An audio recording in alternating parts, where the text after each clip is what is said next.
back. You're listening to the Talkin' Boxing with Billy C show. Glad you guys could join us, and don't forget about my book. That's right, man. Hey, listen, I'm going to keep hawking this book until everybody on the planet has a copy. Tom Molyneux, From Bondage to Baddest Man on the Planet, is available right now where all good books are sold. It's a story of a freed slave who actually didn't even want to fight. He was forced into fighting, actually became one of the most recognizable people on the planet back in the early 1800s. He's virtually a forgotten figure, not only in the boxing world, but in the American history, the way American history is told. I urge you to read this book. It's a great read for anyone, not just boxing fans, and it fits nicely into what's coming up next month. February, of course, is Black History Month.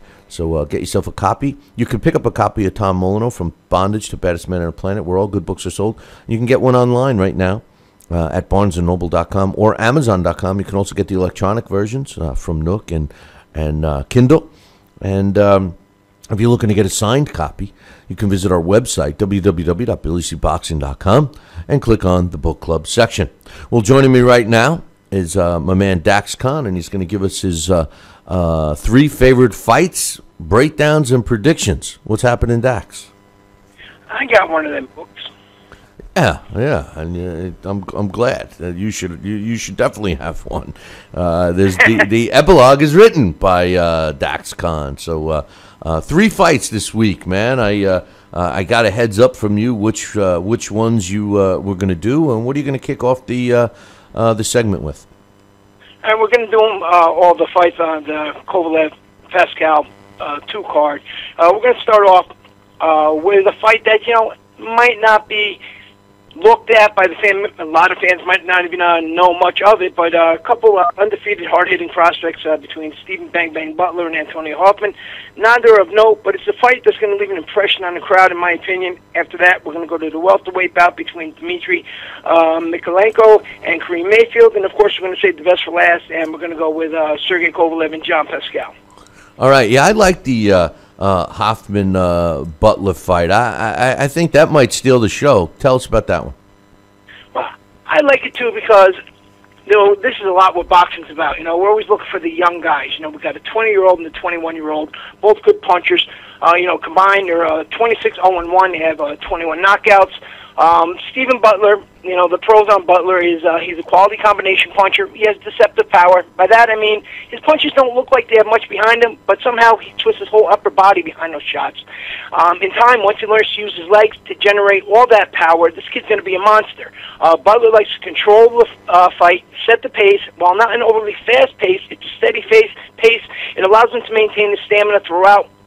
The pros on Hoffman is he's strong, not just in terms of punching power, but standing his ground. By that I mean, when his opponents hit him, he doesn't budge, he doesn't get pushed backwards, even in the clinch. He lands every punch with serious power, especially the uppercut. He moves his head well, he controls that clinch. When I say controlling that clinch, I mean, instead of being stationary and jockeying for position while the referee is waiting for the referee to break it up, or doing what a lot of guys do and just throw that little pity-tap punch, he's in there, he's working, he's trying to make sure that when that clinch is broken, he's going to be the one with the advantage to throw that punch right away and get off first. The cons on Butler is he tends to drop the hand he's not punching with. He makes himself open for the counter. He will smother himself at times. Since he's only 20 years old and has yet to be tested, he will allow himself to take a shot to land a shot. I'm guessing that's because he hasn't really been in there with high-quality competition yet, and he hasn't been stunned or fully appreciate what his opponents have to offer in terms of damage. He's never been stunned. That may be something that hopefully down the road they can fix. The cons on Kaufman, level of competition and speed. He's a plodding fighter. He's not nimble on his feet. I'm guessing that's why he plants him so firmly at times, because he doesn't have quality footwork. He's kind of like a rock'em sock'em robot, where he's willing to throw one, cover up, and take one, and see who does the most damage. Like Butler, I don't think he's learned to fully appreciate what an opponent can offer in terms of resistance. My official pick here is a tough one. I really don't have one. one. This is going to be a fun fight. Hoffman, based on the overall strength on the inside, I think he might wear Butler down, and I'm just going to have to edge him over there a little bit. But if it goes to the cards, Bill, I think Butler's going to get the win because of the hometown advantage. Either way, this one is going to leave an impression on all the fans, as you said, and whoever wins this is going to, more than likely, in my opinion, we're going to start seeing them regularly on, some television broadcasts, probably an HBO card soon. Dax, what's your official prediction? You said, maybe Hoffman, maybe Butler. Give us a prediction, man. I said, maybe Hoffman because, he might wear Butler down, but if it goes to the cards, Butler's going to get the hometown win. So it's tough. I really can't pick this one. Well, you got to give us a pick. All right, I'll tell you, either the red corner or the blue corner is going to win. But I'm going to pick Hoffman officially, but, this is one of those things where Hoffman's going to have to get the knockout. Well, you know what? This is what makes this fight so good because, you break it down, you look at it, and you feel, it's a tough one to pick for yourself, and you go with Hoffman because of the punching power aspect. And I'm going the opposite. I'm going with Steve Butler, and, that tells me right now that's a 50-50 fight. When we're both going different ways, you're having a hard time picking. So that's why I said this might be the fight of the night. And I'm glad to see that, we're going in opposite directions because I'm looking forward to that fight. So good stuff, man. Dax is going with Hoffman officially, but said it could go either way. I feel the same way, but I'm going officially with Stephen Butler. So good stuff there. Second fight is in the welterweight division. Dmitry Milehenko going up against a kind of a late sub in Kareem Mayfield. Tell us about that one. Right. Yes. The mechanic Mikalenko is Mayfield. I'm sorry, is actually a last-minute replacement for the new Ray Robinson, who was injured in a car accident. So hopefully Mayfield is prepared for this. He has been on some Kovalev undercards before. He always brings it. So the pros here on Mikalenko is he's a busy fighter who lets his hands go in combinations. As his moniker states, the mechanic, he's always working to solve the problem in front of him. He has better than average head movement. He's very mobile in the ring. Very rarely do you ever see him stand stationary. He works from top to bottom to top, and he never gives the same look to his opponents twice, so it's hard to figure out. The pros on Mayfield is he too is a busy fighter who likes to pressure his opponents, and he looks for the stoppage. He usually scores the stoppages with volume. Despite being called hard hitter, Mayfield's not a big puncher, but he doesn't give his opponents a lot of time to breathe. His stamina is also very good. From all the fights that I've seen, he's always remained, in prime condition, even in the later rounds, and he's able to continuously pressure his opponents and apply that pressure and never give them a chance to get off on him. Now, the cons on Mikalenko is he lacks power and allows himself to get hit more often than he should. He's capable of moving his head well, as I stated, but at times he's going to cover up, and he gets real tight, and he looks for his opponent to leave an opening for him to counter. The problem with that is, because he lacks that power, that one-punch counter really isn't always the best approach because he can't stop a guy in his tracks, especially somebody like Mayfield, who just continuously comes forward. Mikalenko is not overly fast either. I would kind of compare him to a Kassim Uma type, where he builds points up on work rate. That's how he scored his stoppage wins over Johan Perez and Ronald Cruz, the two biggest names on his resume. The cons on Mayfield is he can be outboxed, even though he's a good boxer. But he can be outboxed simply for the fact he's too offensive-minded, and he overplays his role as a power puncher. Mayfield has been on the undercard of another Kovalev fight back in 2014 when he faced when Kovalev faced Cedric Agnew.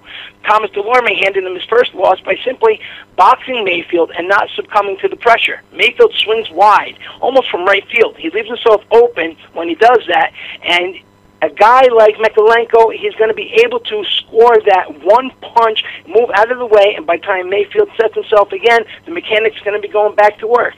This is a hard choice again because Mikalenko allows himself to get hit often. We see, Bill, a lot of times guys who cover up and they're allowing their opponents to hit them, the referee nowadays will step in too soon. That could be a problem here, but I'm going to officially go with the mechanic because Mayfield is going to try and overplay his role as a power puncher, and Dmitry is going to go to work. He's going to build up points on the scorecard, and that's how this one's going to end, by a wide decision. Also, another big factor, as we stated, the last-minute sub. Mayfield hasn't fought in over 14 months.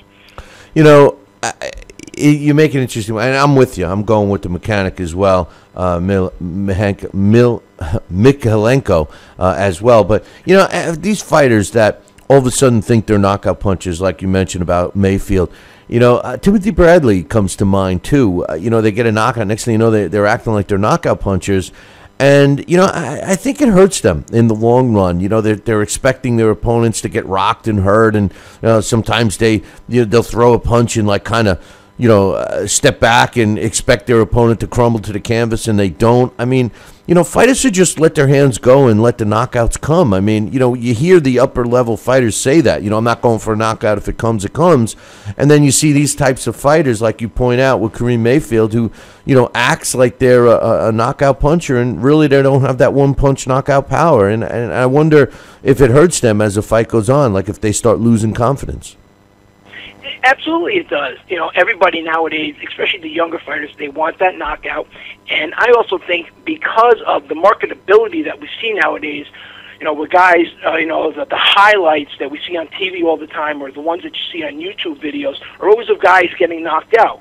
That's why guys, for example, like Rigondeaux, they're not really highly looked on by the networks or the fans, because they don't really knock guys out, and they're defensive minded. I'm sorry, and so these guys are out there trying to make this impression, and when they're not making that impression, I think a lot of the pressure from everybody watching, what they're trying to leave on the fans out there, their career, and they're just really putting themselves back. That's something where I say, your corner, as you're stating, the real experienced veterans say, if the knockout comes, the knockout comes. And that's what the corners need to tell them, and that's what they need to work on in the gym.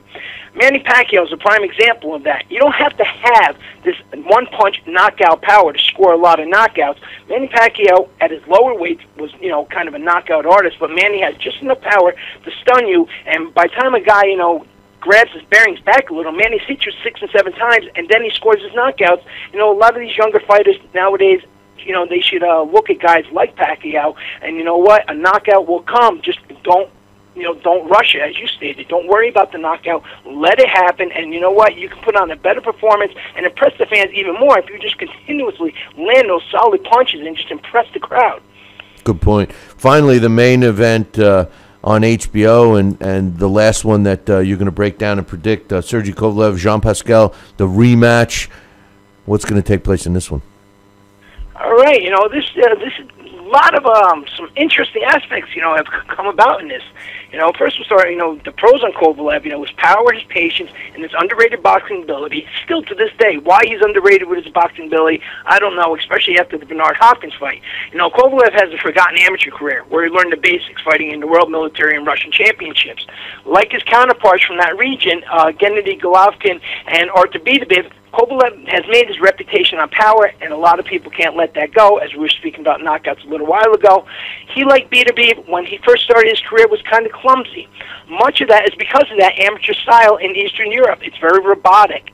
A prime example of that is a young Vladimir Klitschko, who went in, he knocked guys out, he did so impressively, but he looked like a machine doing so. Kovalev, again, like Triple G, has become more fluid with his style, much to the credit of John David Jackson, who helped Kovalev also learn how to adjust during fights if need be. Kovalev, he's smart in the terms where he's learned that everyone is going to go from one punch. They're not going to give in to his power. Again, that's another reason why I turned back to the Bernard Hopkins fight, because he realized Bernard Hopkins is a crafty veteran, and even though he knocked him down early, he didn't want to risk making a mistake, get over anxious, and kind of set himself up for disaster. Also, maybe a little bit of that could be, Kovalev has been down twice early in fights, and, a combination of all those has made Kovalev a better fighter overall. The pros on Pascal, he has a solid chin, he has an awkward style, a huge heart, and he has a great resume. He faced and beat Chad Dawson when Dawson was considered a pound-for-pound caliber fighter. He's beaten Lucien Boutte, Carl Froch, Bernard Hopkins, and, his lone loss, to Sergey Kovalev, and he's also lost, he lost to Froch, he lost to Hopkins, and he's lost to Kovalev, but there's no shame in losing to those guys because they are the absolute best, and that's the only people that have actually been able to do anything with Pascal is the absolute best. That awkward style of leaping hooks and even bum-rushing opponents with his head down is hard to train for. It's hard to train for no matter what level fighter you are. While Pascal does not have world-class power, he's one of those guys, as I was talking about, that one punch can stun his opponents, and when they do, it gives him a chance to score punches and keep his opponents on the defensive. And Pascal does that well. He gains momentum, and he lands cleaner shots.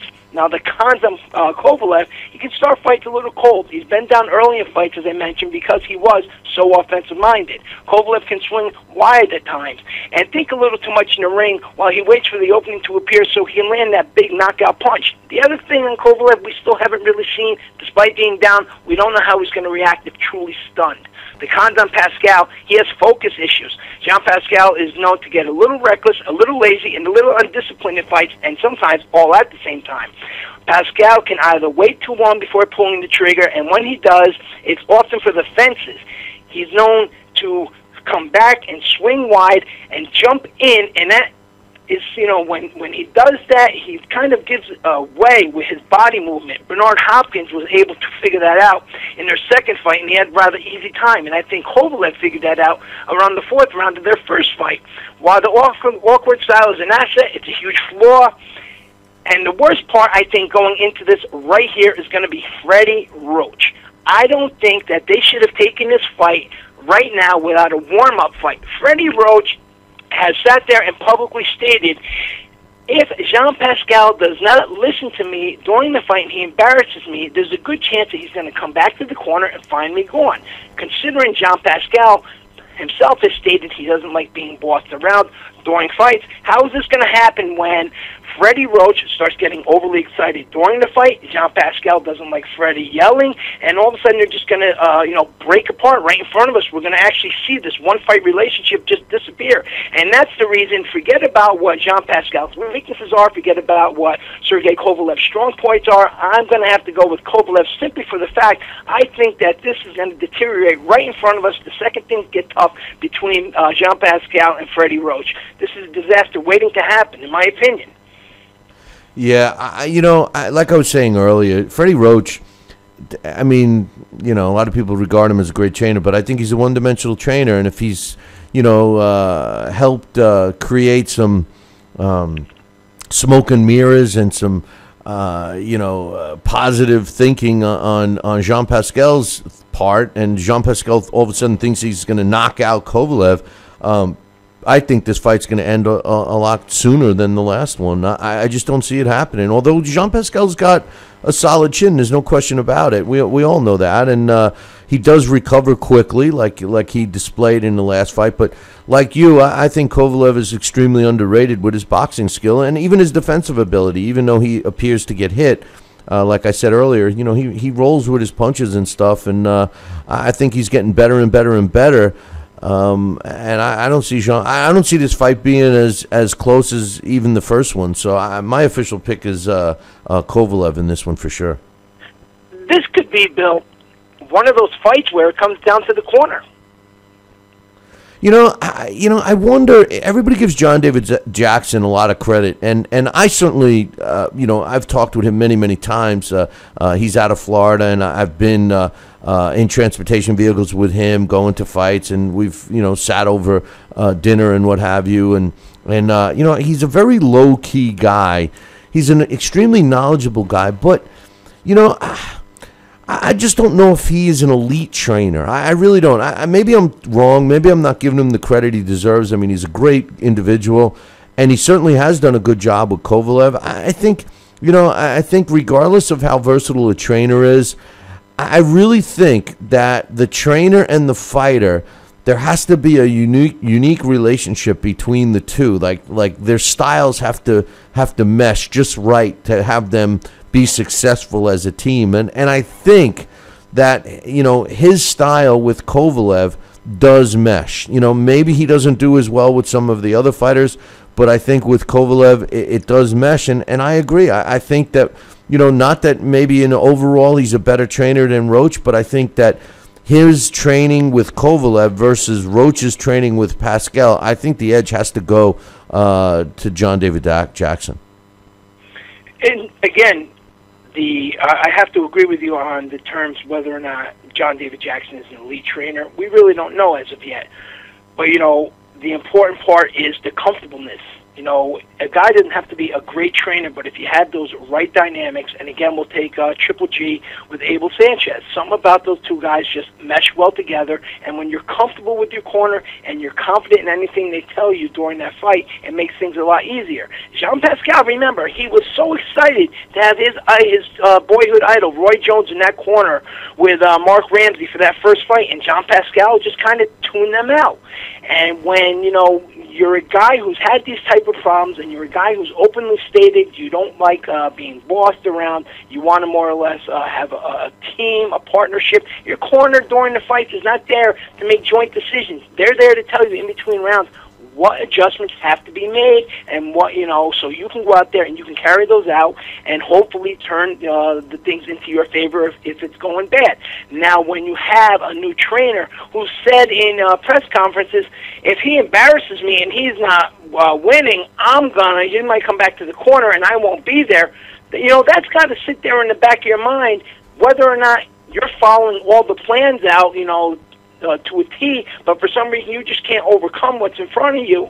You're sitting there saying to yourself, excuse me, you know, is my man going to be there in the corner? You know, how's this going to be? That's a lot of added pressure, especially for a fight this big, and that's why I stated, you know, maybe a little bit of a warm-up bout beforehand would have been better off than just jumping into something this caliber. And you're right about Freddie Roach. You know, Freddie Roach, he seems to only know that one style. He's an offensive-minded trainer, and Freddie Roach has had a run of bad luck these last couple of years, and he's kind of frustrated. And I also think a little bit, to me, the way Freddie Roach has been talking, and even, you know, the last fight with Cotto leading up prior to Canelo, Freddie Roach is more worried about Freddie Roach than he is his fighters. He has what? I said Freddie Roach says, you know, he's more worried about Freddie Roach than he is his fighters. Yeah, well, you know, Freddie Roach, you know, his ego has definitely jumped, you know, over the last several years. I mean, he does think it's about him for sure, you know, but I just think he's a one-dimensional. I think he's a one-dimensional trainer. I really do. A frog in my throat there. Sorry about that. I was trying to take a sip on something too. Spit that frog out, man. Spit that frog out. Yeah, I was sitting there. I'm like, Freddie Roaches. Anyway, great job on the breakdowns. And real quick before we got to take a break, what was your thoughts on the 3 fights that we saw this past weekend? Let's start. We could just jump right to the Amir Mansour-Dominic Brazil fight. You know, I thought that Mansour was doing a great job. You know, you and I have talked about him, you know, going on this losing weight. He seems to have lost some of his power, but I thought that he had the right game plan, not only for Dominic Brazil, but for any shorter guy that's fighting these bigger heavyweights. I had him winning on my scorecard, actually, every round but one, up to the stoppage. What was your thoughts on that one? Yeah, I think I had him winning as well. And as far as the weight goes, I think this might be the second lowest weight of Amir Mansour's career. What I did notice immediately when that fight started is he looked a lot faster and a lot more mobile on his feet. And, you know, Dominic Brazil, I forget, when last month, it might have been around our last show of the year when I was speaking about heavyweights, he's a guy that doesn't like to get hit. I knew Dominic Brazil was going to go down. He got up. Great, you know, good. He showed, you know, a lot of heart in that. And I don't know if he really, you know, timed that shot that he landed. I believe personally, if Dominic Brazil wasn't as big as he was and didn't have such a big advantage in weight and height, that, you know, Amir Mansour, you know, would have knocked him down. You know, that first knockdown would have been the only knockdown. But you know, Amir Mansour, as far as the stoppage, you know, him not being able to go out, I don't know. You know, if you remember a part of that fight, he had blood coming out the front of his mouth. And so we don't know how much he was swallowing. And if, you know, the back of his tongue was really that swollen up, I did see a few pictures of it. You know, it's hard to breathe. So, you know, you're out there, and Amir Mansour always lets out a lot of energy. So, you know, when you let out that much energy so quick, and, you know, you can't grasp for air, and you got that blood coming down, you know, there's a lot of factors that went into that. So it was a tough break for him. You know, not the first time against Gerald Washington. I thought Amir Mansour won the Gerald Washington fight. You know, Amir Mansour, he's getting some nice paydays off these PBC fights, but, you know, they're really not looking kindly upon him either. Yeah, no, you're right. And finally, the Danny Garcia fight with Robert Guerrero, Danny Garcia was a tale of two fighters. He looked terrible in the first half, and then all of a sudden looked like exactly what he is in the second half. What the hell kind of game plan was that? First of all, what bothered me was, how is this a world title fight? You know, especially for Floyd Mayweather's vacant title. You know, Robert Guerrero, his last, I think 4 or 5, he lost 2 or 3, and, you know, he was kind of blown out. I mean, the last, I think the last 5, what did he, I think he lost to Mayweather, Thurman, you know, he was kind of blown out. He had the win over Aaron Martinez. He had the win over, Kamegi, I think it was. He didn't really look overly impressive. The Aaron Martinez fight, he kind of barely won. So I don't really understand how he was put in a position for a world title fight. Same thing with Danny Garcia. What has Danny Garcia really done these last few years, Bill? Danny Garcia is a fighter who I see on the decline. I'm sorry, I think Danny Garcia could have remained at 140, and he should have remained at 140, but I think there's a couple of guys in that division that pushed him out of there. Going back to the Mauricio Herrera fight, Danny Garcia, I think most people agree he lost that fight, and then he goes and he takes the Rod Salka fight, and that was supposed to be his showcase to make him look like he was back. Lamont Peterson, in my opinion, outboxed him pretty much, and then he goes in there against a very worn-out Paulie Malignaggi, and then, again, Robert Guerrero, who lately has had his issues. So how is this a title fight? And the fact that Danny Garcia didn't look that good in the first half, what's going to happen when he sits there and he takes on some of these younger guys? Or is this going to be a situation where we see this title is just going to be held hostage and Danny Garcia is going to go against, third-level guys? So the whole fight itself, to me, it was great in terms of excitement. And Danny Garcia may be considered an elite fighter, and he's undefeated, and he does have, that great resume. But in the last 2 years, he's performed like a B-level fighter. Robert "The Ghost" Guerrero, his best days are past him.